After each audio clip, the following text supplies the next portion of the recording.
One afternoon in January 2013, I gave birth to a beautiful daughter. She was 5 weeks early and small, but healthy. I was overjoyed to be her mother and instantly fell in love. My husband and I sang "Oh How Lovely Is the Evening" to her within minutes of her birth, and we spent the next several hours in a state of bliss, marveling at her every move. That night, as we tried to rest, I had a peculiar thought.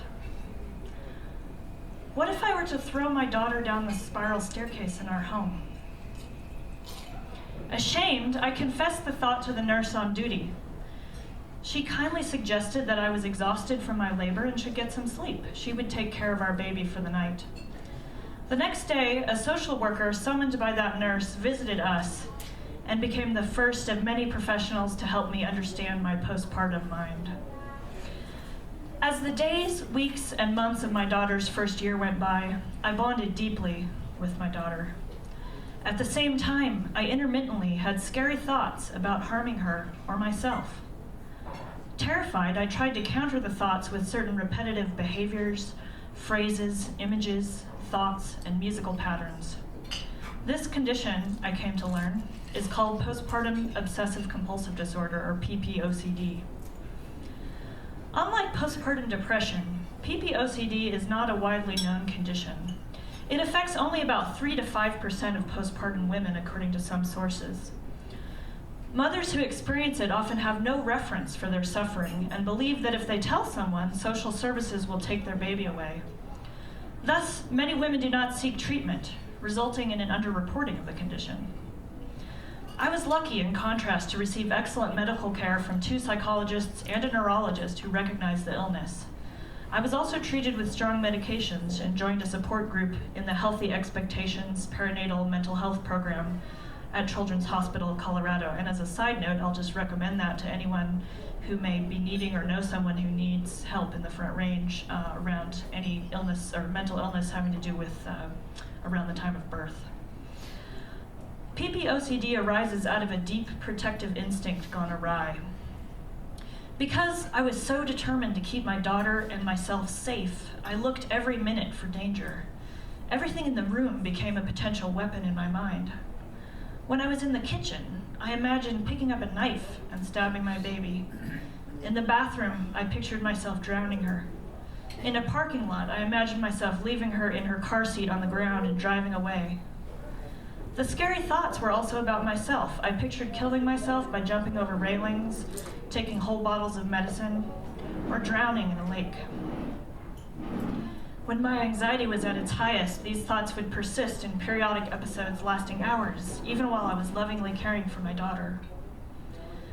About 90% of people, it turns out, men and women alike, experience violent or scary so-called intrusive thoughts. These thoughts are not a sign of bad parenting or deficient morals. Rather, they emerge from the overzealous care that sometimes accompanies early parenthood, a product of a mind constantly scanning for danger. Sleep deprivation increases the likelihood of such thoughts. The difference for mothers with PPOCD, however, is the intensity and frequency of the scary thoughts, as well as the panic attacks that accompany them. For me, the intrusive thoughts created a physiological anxiety response. Fear in the pit of my stomach, queasiness, inability to sleep even when exhausted, weakness in my arms and legs, along with a cruel indictment of myself as a mother. Because I pictured doing monstrous things to my daughter or myself so often, I began to wonder if I was a monster. I felt an almost unbearable shame from the thoughts. This is a sign called ego dystonia that my psychologist used to assure me that I was not psychotic or a danger to my daughter. I constantly told myself that I was not crazy and that I loved my baby. But the thoughts kept coming, leading to various coping behaviors. These included constant checking and rechecking of the temperature of my daughter's room, and avoidance or rearrangement of knives and other dangerous objects in my house, in restaurants and in other people's houses, and avoidance of staircases in all buildings, and avoidance of crowds, asking my husband to hide my medication until it was time to refill my pill case, certain mantras I repeated myself, certain imagery I required myself to imagine, and certain musical patterns I repeated in my mind ad nauseum. In the midst of my sickness, I was lucky. I had a supportive husband, parents, in-laws, friends, church community, and medical providers. Similar to other mothers who experience PPOCD, I had many ups and downs. At times, the thoughts would go away, and I would become hopeful that I had recovered.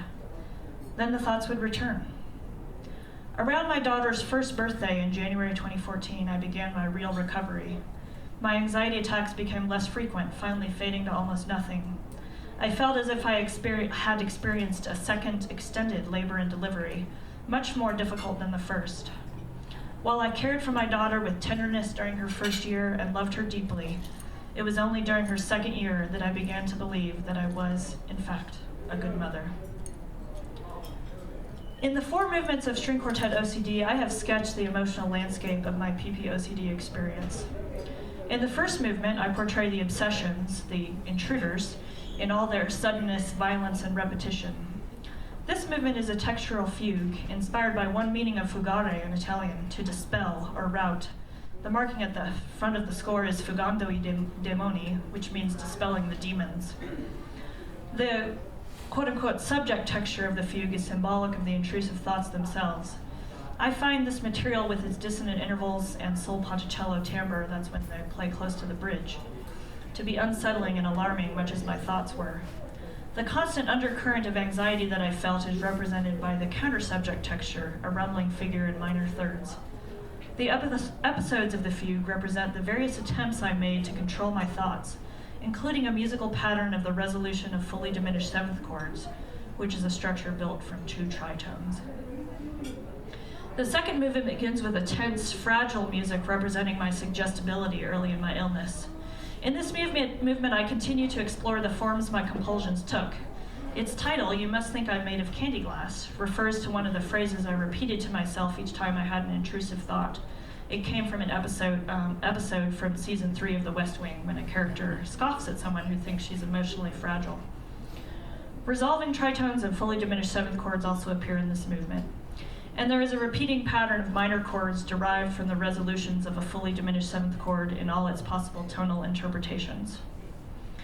In the outer sections of the third movement, Shame, I express the shame and sadness I felt about my condition. A tumultuous middle section shows the frustration I felt as I tried and failed over and over again to control my thoughts. As in the first movement, dissonant intervals predominate here. The fourth movement shows the jagged path of my recovery, with periods of relief followed by the return of anxiety, and finally my second delivery when I became free of OCD, though not free of anxiety. As the movement progresses past the opening agitato, the tritone is transformed into a perfect fourth. Later, I reclaim the round tune, "Oh How Lovely Is the Evening," the lullaby we sang to our daughter from her birth. The ending of the quartet has a restful quasi-tonic, but the tritone lingers on in the first violin and cello, representing my lingering memories from that time. I want to say a few words about the origin of my idea for this quartet. After the Playground commissioned me to write a string quartet to go on the same program as George Crumb's Black Angels, which is initially quite terrifying, I thought about how Crumb's music was a response to the horrors of the Vietnam War, a kind of public hell. That led me to think about the various kinds of private hells that many people go through with mental illness. And I began to form the idea that I would write my string quartet about my own private hell of PPOCD. For a time, I tried to talk myself out of the idea. I had too many doubts. Would it be too personal, I thought, or too self-pitying? Would I be wallowing in the past? Further, would you, the audience, judge me for my intrusive thoughts? I myself had been disgusted by them. What would keep audience members from believing I was a terrible person? In answer to these doubts, I decided that writing the piece would help me give a musical narrative to my experience and finally move on from it. It would also help me spread awareness about the disease. As widespread as understanding is about postpartum depression, most people have never heard of postpartum OCD, and many, including myself, before I got the disease, think of OCD as a joke, as in, wow, you're so OCD about organizing your socks. For these reasons, I decided that writing the piece would give me a chance to educate audiences about what OCD is really like, and not just the postpartum manifestation, but all kinds of OCD. The worst of my doubts was perhaps whether the piece might be seen as too female. In a musical culture where I had encountered several instances of blatant misogyny regarding female composers, and where music by women is a distinct minority in concerts, I feared being labeled and dismissed. This began to make me angry, however. Why shouldn't there be deep and expressive music about women's experiences with maternity? If Berlioz could write a symphony about his opium-induced delirium, and Smetana a string quartet subtitled From My Life about, quote, what has oppressed me so significantly, why couldn't I write music about my postpartum obsessions and compulsions? The string quartet is, after all, a confessional and intimate genre. Witness not only Smetana's work, but also Berg's Lyric Suite, the quartets of Janáček, and the late quartets of Beethoven and Shostakovich. It is in this spirit that I offer you my String Quartet OCD. I hope it will help other women experiencing postpartum disorders feel less isolated and to seek treatment. I hope it will lead listeners to feel empathy for the distress some women feel when society expects them to be feeling only the bliss of new motherhood. I also trust that it will give voice to the universal fears of all people, men and women alike, about our and our children's vulnerability in a dangerous world. Thank you.